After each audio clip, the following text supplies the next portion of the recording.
नमस्कार दोस्तों, मैं हूं प्रगति और आप सभी लोगों का प्रगति क्लासेस में स्वागत है। आज मैं आप लोगों के लिए बहुत ही इंटरेस्टिंग टॉपिक लेकर हाजिर हुई हूं, जिसमें मैं आप लोग को जीडीपी के बारे में बताऊंगी। तो सबसे पहले जान लेते हैं आज का टॉपिक। तो आज के टॉपिक में पहला पॉइंट है जीडीपी क्या है। दूसरा पॉइंट है जीडीपी की खोज कब और किसने की थी। तीसरा पॉइंट है जीडीपी का फुल फॉर्म क्या है। चौथा पॉइंट है जीडीपी निकालने का सूत्र क्या होता है। पांचवा पॉइंट है जीडीपी के प्रकार कितने होते हैं। और छठवां पॉइंट है जीडीपी गिरने से किस देश पर क्या असर पड़ता है। और इसके साथ साथ मैं आप लोग को ये भी बताऊंगी कि सबसे ज़्यादा जीडीपी किस देश की है। तो ये सब चीज़ें आज के इस वीडियो में मैं आप लोग को एक्सप्लेन करूंगी, तो वीडियो को शुरू से लास्ट तक ज़रूर देखिएगा। तो सबसे पहले हम लोग जानेंगे कि जीडीपी क्या है।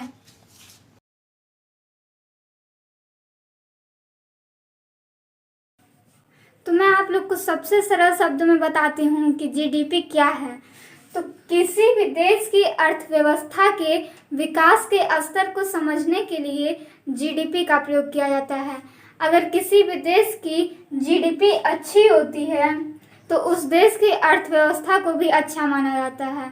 और अगर किसी भी प्रकार की जीडीपी में गिरावट होती है तो उस देश की अर्थव्यवस्था को अच्छा नहीं समझा जाता है, जिसका सारा दोष उस देश की सरकार को दिया जाता है, क्योंकि देश की सरकार ही अपने देश के आर्थिक नीति का निर्धारण करती है। तो अब हम लोग जानेंगे दूसरा पॉइंट कि जीडीपी की खोज कब और किसने की थी।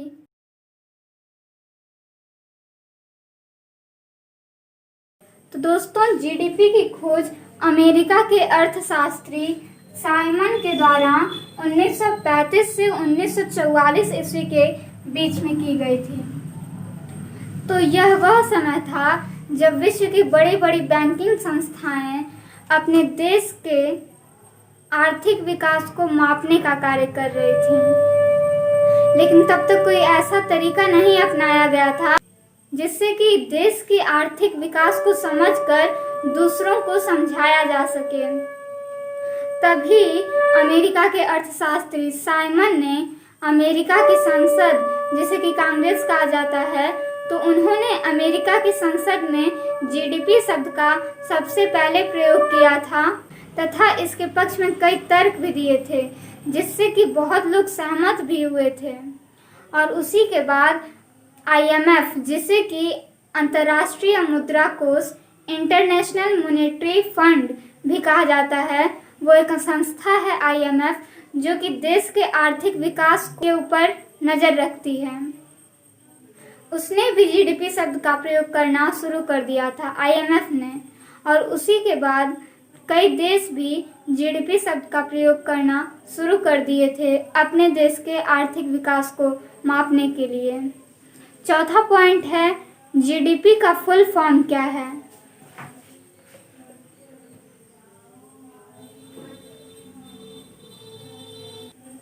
तो जीडीपी का फुल फॉर्म इंग्लिश में ग्रॉस डोमेस्टिक प्रोडक्ट है और हिंदी में ग्रॉस डोमेस्टिक प्रोडक्ट को सकल घरेलू उत्पाद भी कहा जाता है। किसी भी देश की अर्थव्यवस्था को मापने के लिए सकल घरेलू उत्पाद मतलब कि जीडीपी, ग्रॉस डोमेस्टिक प्रोडक्ट का प्रयोग किया जाता है।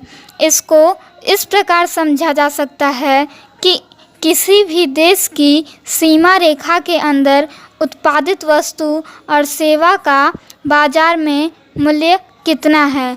तो अगर मूल्य अधिक है तो देश के अंदर विदेशी मुद्रा अधिक आएगी, जिससे कि देश तेज गति से विकास कर सकेगा।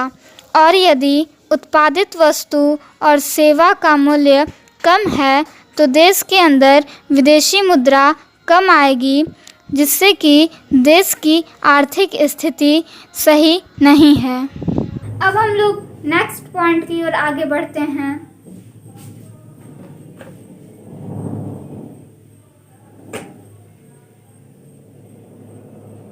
तो चौथा पॉइंट है जीडीपी निकालने का सूत्र क्या होता है।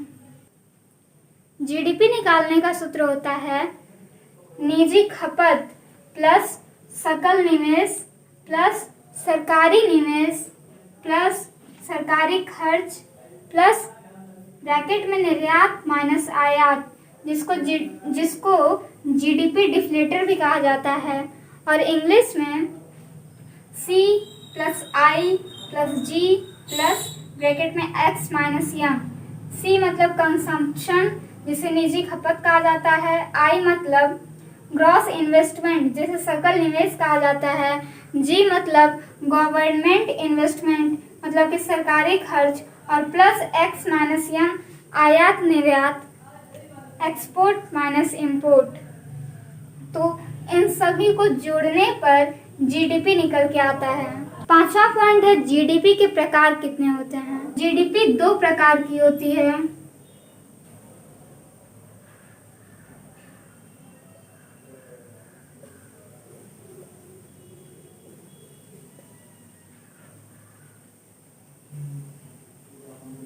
पहली होती है वास्तविक जीडीपी,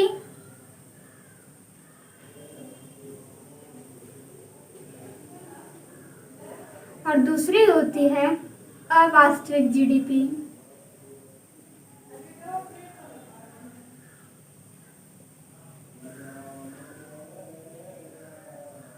तो आप लोग समझ गए होंगे कि जीडीपी दो प्रकार की होती है।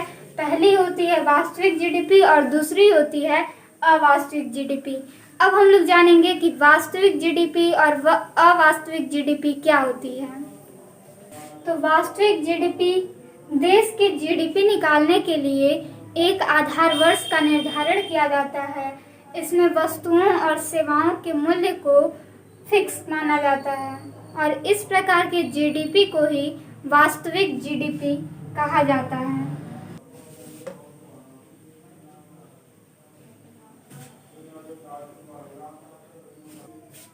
अब हम लोग जानेंगे अवास्तविक जीडीपी क्या होती है।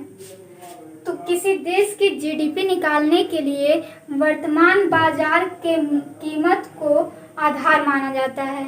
इस कीमत के आधार पर ही जीडीपी का अध्ययन किया जाता है, और इस प्रकार की जीडीपी को ही अवास्तविक जीडीपी कहा जाता है।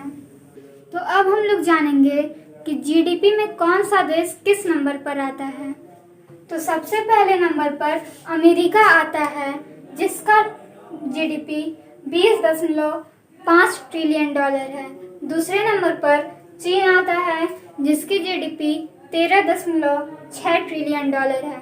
तीसरे नंबर पर जापान आता है, जिसकी जीडीपी 5.0 ट्रिलियन डॉलर है। चौथे नंबर पर जर्मनी आता है, इसकी जीडीपी 4.0 ट्रिलियन डॉलर है। पांचवें नंबर पर यूके आता है, और यूके की जीडीपी 2.8 ट्रिलियन डॉलर है। छठवें नंबर पर फ्रांस आता है, और फ्रांस की जीडीपी भी 2.8 ट्रिलियन डॉलर ही है। और सातवें नंबर पर इंडिया आता है, और इंडिया की जीडीपी 2.7 ट्रिलियन डॉलर है। यहाँ पर हमने जीडीपी क्या होता है, जीडीपी की खोज कब और किसने की थी, जीडीपी का फुल फॉर्म, जीडीपी निकालने का सूत्र, और जीडीपी में कौन सा देश किस नंबर पर आता है, ये सब आपको एक्सप्लेन कर दिया है। और अगर इससे संबंधित कुछ भी सवाल आपके मन में उठ रहा हो तो आप कमेंट बॉक्स के माध्यम से मुझसे पूछ सकते हैं। तो अगर आपको मेरी ये छोटी सी वीडियो पसंद आई हो तो मेरी वीडियो को लाइक कर दीजिएगा, और चैनल को सब्सक्राइब करके बेल आइकन प्रेस करना बिल्कुल मत भूलिएगा। तो आज की वीडियो यहीं पर एंड करते हैं। अब हम लोग मिलेंगे नेक्स्ट वीडियो में एक नए टॉपिक के साथ। तब तक के लिए जय हिंद, वंदे मातरम।